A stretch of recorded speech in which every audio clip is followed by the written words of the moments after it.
In this video, we're going to go over car wash hacks that you need to know to help you save money, water, and protect your car. Unfortunately, not everyone has the access to a water hookup at home, and if you rely on public self-service car washes, then these are going to help you out. What's up guys, and welcome back to another video where we do car detailing and care tips, product reviews, slowly modify my charger, and discuss pretty much anything to do with cars.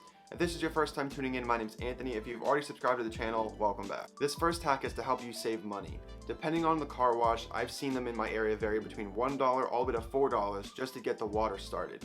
$4 for that timer is way too much time that you don't actually need just to get your car rinsed. My tip for you is fill buckets after or before rinsing your car to utilize the water on the timer.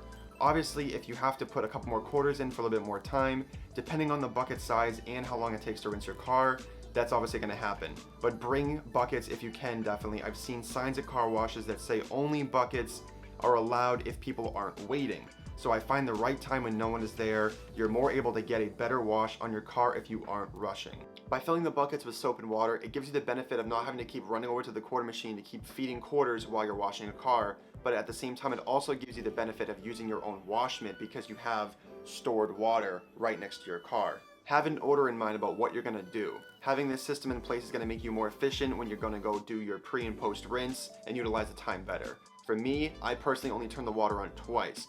One to pre-rinse the car and fill my buckets, and one to rinse. I try to spend as little as possible in quarters because you know what? They add up when you're washing your car weekly or even, bi-weekly. It adds up throughout the year. On top of saving money from having the timer running, this also ties into water usage. By utilizing the method of pre-rinsing the car, filling the buckets, and then rinsing the car after, you are saving so much wasted water from going down the drain. Luckily, most modern car washes nowadays use a filtration system that is obviously more environmental friendly because it cleans and recycles the wastewater. But just imagine if we all washed our cars like this.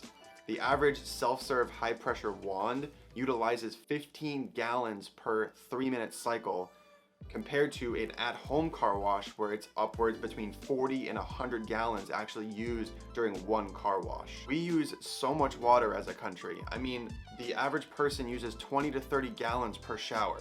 Think about that. Can you picture 20 to 30 gallons? And we all do that every day. Most of us. Friendly reminder, although most public car washes do accommodate you with a nice foam brush, whatever you do if you care about your car, do not ever touch it. I've seen people use it on their exhaust, their wheels. I'm sure people use it on their wheel well or undercarriage. You know who you are.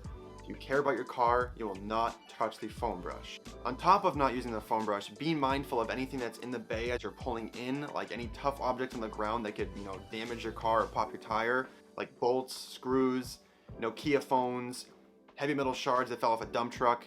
The last thing you want to do while, trying to clean your car is prying a flip phone from 2007 out of your Dunlop. Keep your eyes out.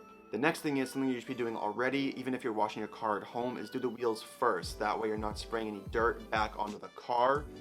After you do the first rinse and have the water running the first time, spray the wheels down with your wheel and tire cleaner, scrub them down. That way you just have to use it at the end and you can just rinse the whole car at once, saving you money and water. For more detailing tips, check out these videos right here. If you did like this video, please give it a thumbs up and don't forget to subscribe and ring that notification bell so you don't miss out on new content.